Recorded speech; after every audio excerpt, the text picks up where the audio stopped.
Essa história da doença renal no mundo, na história, é uma coisa incrível, né? Você tem doença renal descrita desde muito tempo atrás, né? Nos famosos hospitais de Londres, assim, na época dos grandes internistas, assim, né? Médicos que ficavam ali no hospital fazendo novos diagnósticos, tem lá os relatos, né, de doença renal crônica mesmo, né? Uma forma muito peculiar, assim, de investigar as doenças, né? Mas eu acho que, assim, para a doença renal, os grandes passos mais marcantes, assim, para você oferecer tratamentos para a doença renal que a gente tem hoje, né, elas aconteceram ali na transição da década de 60 para a década de 70, né?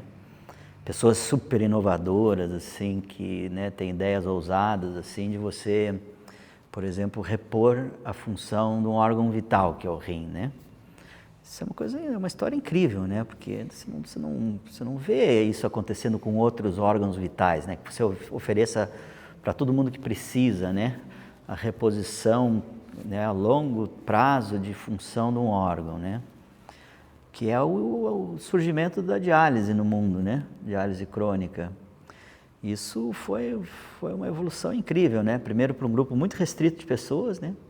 Pessoas assim que eram escolhidas praticamente para receber o tratamento de diálise e logo com a percepção de que o ideal seria que esses pacientes né, que a gente vai investir tempo, tecnologia, recursos para repor a função renal com diálise, que eles tivessem uma porta de saída para isso, né? Ou seja, que a diálise fosse quase que uma ponte, né, entre um tratamento clínico até uma reposição de função renal feita com transplante, né?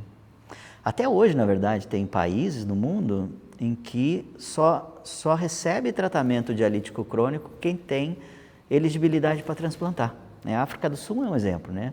Na África do Sul, o modelo deles é assim, se você não tem condição de transplantar, você também não recebe tratamento dialítico, né? A gente tem a sorte no Brasil, né, de ter um modelo que é muito justo do ponto de vista de acesso. Desde das mudanças na Constituição que garante o acesso universal, começou a se trabalhar em acesso universal ao direito de terapia substitutiva de função renal, né? A gente é privilegiado mesmo no Brasil de ter um modelo que nem esse, né? E isso trouxe um crescimento dos programas de diálise e de transplante no Brasil, que é incrível, né? O Brasil já é hoje um dos países onde mais se faz transplante e diálise, né? O Brasil, inclusive, é o país onde mais se faz transplante coberto por um sistema público de saúde do mundo, né? É o que mais faz. Esses ao redor de 6 mil transplantes que existem hoje no Brasil, né? E, ao mesmo tempo, a diálise também é oferecida para a população com uma cobertura pelo SUS e pelos convênios, né? Progressivamente também isso foi agregada a responsabilidade dos convênios dessa cobertura. Então, realmente, a gente hoje no Brasil tem um tratamento da doença renal crônica que ele é oferecido de forma realmente universal, né?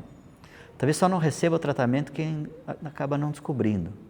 Ou então quem está muito afastado dos lugares onde esse tratamento é feito, né? A gente sabe que o Brasil é um país enorme, né, de dimensão continental e a gente sabe que a doença renal ela é muito mais facilmente diagnosticada e os pacientes têm acesso ao tratamento em centros maiores.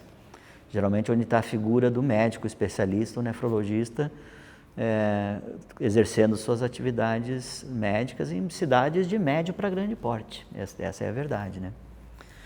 E com isso, então, você tem esses números, assim, que as pessoas ficam impressionadas, né? 6 mil transplantes por ano, 130, 140 mil pacientes em diálise, 20% desses pacientes inscritos esperando um transplante.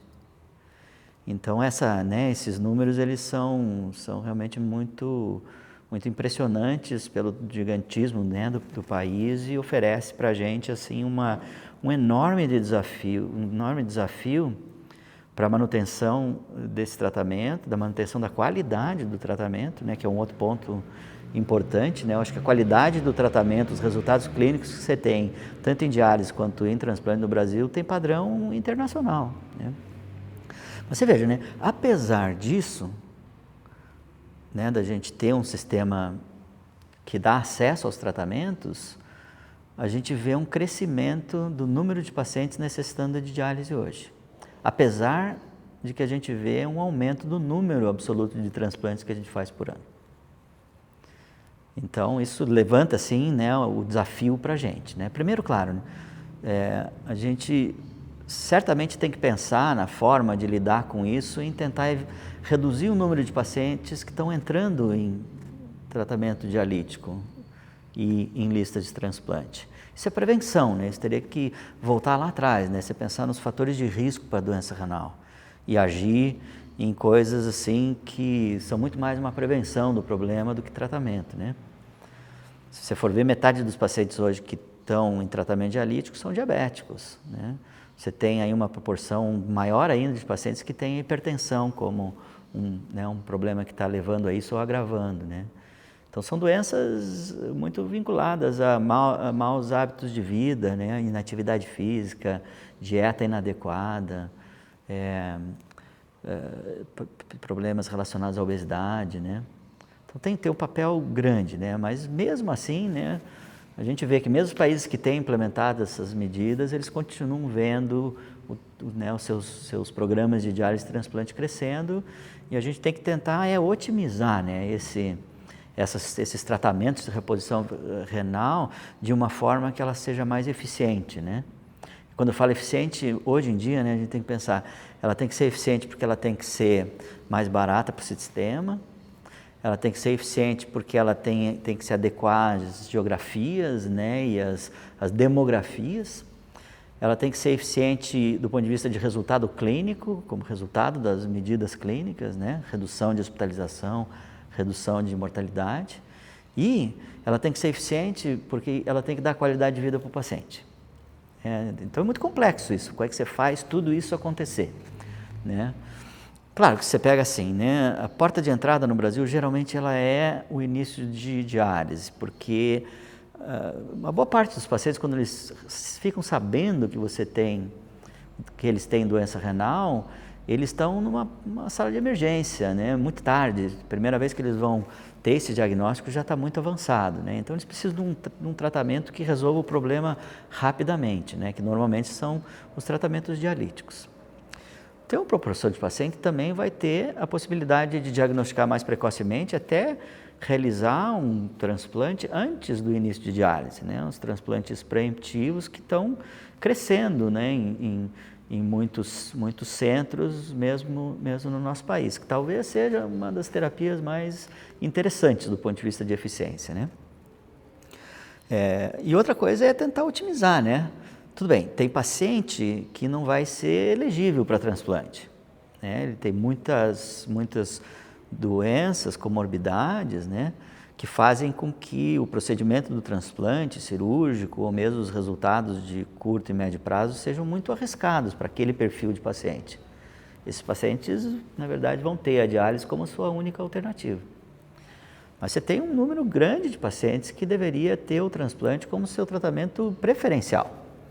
E a minha percepção, assim, que eu acho que a maior parte dos nefrologistas no Brasil vão concordar, que esse número é muito maior do que o que a gente tem hoje em lista de espera. A gente tem acho que existe uma possibilidade de que a lista seja expandida para que mais pacientes estejam aguardando um transplante, né, ao longo desse país que é o Brasil. E esses pacientes que vão compor essa lista, eles vão precisar de doadores, né? Os doadores vivos, os doadores, né, de família relacionados, mais amplamente, né, o Brasil tem essa característica, né, de ter mudado o seu modelo de transplante para que a maioria faça um transplante com um doador falecido, né?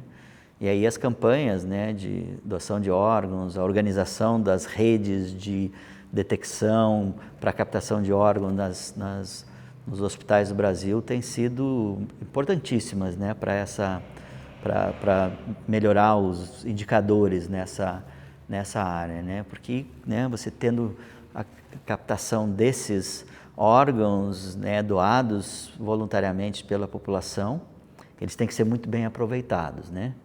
E aproveitados de uma forma assim, o mais ampla possível. Eu acho que esse é um pouco desse cenário, né, de que a gente vê aí de desafios da doença renal crônica, assim, especialmente aqui no Brasil.